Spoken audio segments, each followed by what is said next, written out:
उपराष्ट्रपति चुनाव के लिए इंडिया गठबंधन के उम्मीदवार बी सुदर्शन रेड्डी लखनऊ पहुंच गए हैं, जहां लखनऊ एयरपोर्ट पर उनका भव्य स्वागत हुआ और उन्हें रिसीव करने के लिए कांग्रेस के प्रदेश अध्यक्ष अजय राय और बड़ी संख्या में कांग्रेस कार्यकर्ता मौजूद रहे। रेड्डी लखनऊ से सपा और कांग्रेस के सांसदों के बीच अपनी बात रखेंगे। सपा मुख्यालय पर होने वाले इस कार्यक्रम में सपा और कांग्रेस के सभी सांसद आमंत्रित किए गए हैं और इसके बाद से सपा अध्यक्ष अखिलेश यादव और बी सुदर्शन रेड्डी संयुक्त प्रेस कॉन्फ्रेंस भी करेंगे। विपक्ष के उपराष्ट्रपति पद के उम्मीदवार बी सुदर्शन रेड्डी ने शनिवार को कहा कि देश में लोकतंत्र की स्थिति कमजोर हो गई है और संविधान को चुनौती दी जा रही है। उन्होंने कहा कि वो संविधान की रक्षा और उसे मजबूत करने के लिए पूरी तरह से प्रतिबद्ध है। सहारनपुर से बड़ी खबर सामने आ रही है। बता दें कि बीएसपी के पूर्व एमएलसी और यूपी के टॉप 10 माफियों में शुमार हाजी इकबाल के चारों बेटों को आखिरकार सुप्रीम कोर्ट से राहत मिल गई है। सोमवार देर रात जिला कारागार से रिहाई हुई है और करीब 3.5 साल बाद उन्हें सुप्रीम कोर्ट ने जमानत दी है। सुप्रीम कोर्ट के आदेश का परवान सोमवार शाम जेल प्रशासन को मिला और इसके बाद देर रात चारों बेटों की रिहाई की गई। जेल के बाहर समर्थकों की भारी भीड़ देखने को मिली, लेकिन चारों बेटे हरियाणा नंबर की एक कार में चुपचाप रवाना हो गए।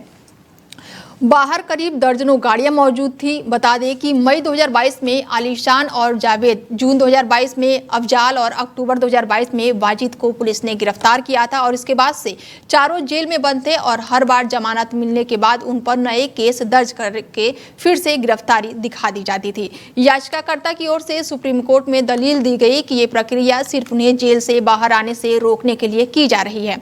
हाल ही में 13 अगस्त 2025 को थाना मिर्जापुर में SC/ST एक्ट समेत कई धाराओं में नए मुकदमे दर्ज कर गिरफ्तारी दिखाई गई थी और 22 अगस्त 2025 को सुनवाई के बाद से सुप्रीम कोर्ट ने चारों बेटों को जमानत दे दी है और साथ ही आदेश दिया है कि अब किसी भी नए मुकदमे में गिरफ्तारी से पहले सुप्रीम कोर्ट की अनुमति जरूरी होगी। मैं Sanjay Singh Verma, advocate, civil court Saharanpur. मैं आज रिहाई हो रही है कब से जेल की मुकदमे में जेल?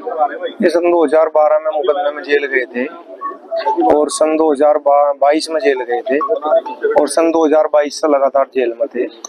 कुछ मुकदमे थे जिनमें डिसाइड भी हो चुके, करीब 17 मुकदमे हमारे बरी भी हो चुके सच्चाई न्याय पर, और कुछ मुकदमे हमारे खिलाफ पेंडिंग थे जिनमें करीब सभी मुकदमों में हमारी बेल हो गई थी। अभी हमारी बेल लेटेस्ट जो हुई थी क्राइम नंबर 162 में हाई कोर्ट से हुई थी 12 तारीख में, तो उसका 13 तारीख में हमने ऑर्डर दाखिल किया था। तो फिर उसके बाद एक मुकदमा और लिख दिया गया था। उसके आधार पर हमने सुप्रीम कोर्ट में जो थी रिट फाइल की थी। सुप्रीम कोर्ट ने हमें इंटरिम प्रोटेक्शन देते हुए उस मुकदमे में हमें बेल का आदेश पारित कर दिया गया था।